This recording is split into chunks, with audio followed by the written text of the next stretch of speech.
led off in the first race over 7 furlongs, the Barronstown Stud Irish EBF Coast and Gelding's Maiden. First to show up was Instant Appeal, leads in the early phases Augustin Lumiere, Handy, a City of Troy, then attended by Huxley on the outside, and then Slaughter Kane and School of Law next, being followed on settling down by Cognac, and then Truby Cody, Rapid Mission next, and then Galen on the inside of the Bridge as King of Gospel was last but one.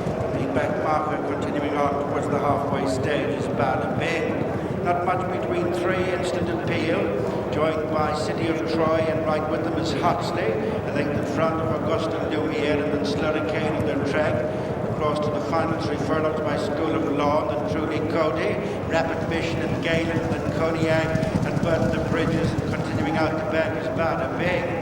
Racing towards the final 2.5 furlongs. On the rail, it's Instant Appeal. In the centre, the navy jacket is City of Troy, pushed up to them is Huxley.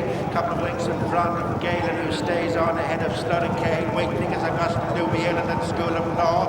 Rapid Mission is next, racing to the final furlong, and it is City of Troy digging down deep, one off the rail. Galen has coming hard on the outside of Instant Appeal, and then Huxley and Slaughter Kane next, but driven on is City of Troy. It's a winning extending for Ryan Lord and Aidan O'Brien. City of Troy, one readily from Galen, Instant Appeal, Huxley 4. Perfect start to Pretty Polly Day for Aidan O'Brien, who's with me now. City of Troy, by Justify out of Together Forever, wins the opening race. Aidan, it looked good. How did Ryan say it felt? Yeah, he said he was delighted with him. He said he was very frightened. He said going past the winning post, he said it's the first time he ever rode a 2-year-old. He thought he wasn't going to pull up, so he just said going to the winning post, he just started getting longer and longer his stride, and he said he galloped down to the board. So no, listen, great. He gave him a lovely ride. He's big, long stride. He's relentless, really, you know. So no, delighted with him, Nick. Just as he walked out of the paddock onto the track, he's got a real swagger about him. He really uses himself in the wall. Yeah, he's great presence. We had his brother last year, Bertinelli, was a very big horse, and we thought was going to be 3 or 4 year old, but this horse is made like a 2-3 year old. So Dean has done a great job with him at home.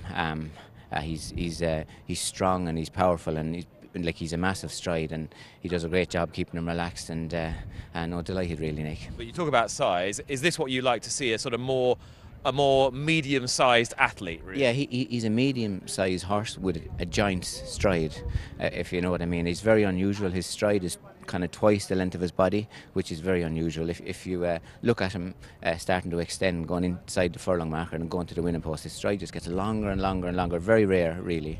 How are you enjoying training these Justifies? I know, sure, it's unbelievable, really, and that's what he had as well.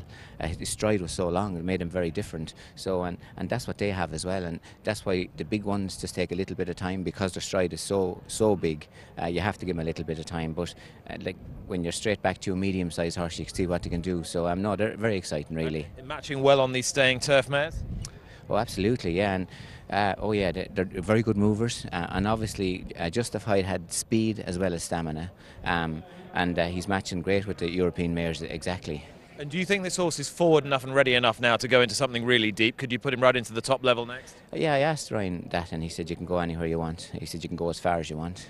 So, like, obviously we'll have other horses to consider, and like he'll go into one of those 7 furlong races next, and then it depends on how far the lads want to go with him, whether they want to go up to a mile with him this year or not. I know you've answered a million questions about tomorrow and Auguste Rodin. I did want to ask whether you might win a Group 1 this afternoon with Never Ending Story. I feel she's well. She ran very well in France, and we were always concentrating on getting her settled. We always thought going up to a mile and a quarter would suit her. She ran very well in France the last time, and we still think that she's a little bit more to learn. So Wayne will probably take his time on her, and we think as she goes from run to run she will get better, hopefully, but she's in good form, and we hope that she runs well. And all systems go for tomorrow, no dramas? No, everything has been very good since Epsom. Good start, well done, Aidan. Thanks, Nick. Cheers. Pleasure. Subscribe to Racing TV's YouTube channel now to watch more great races like this.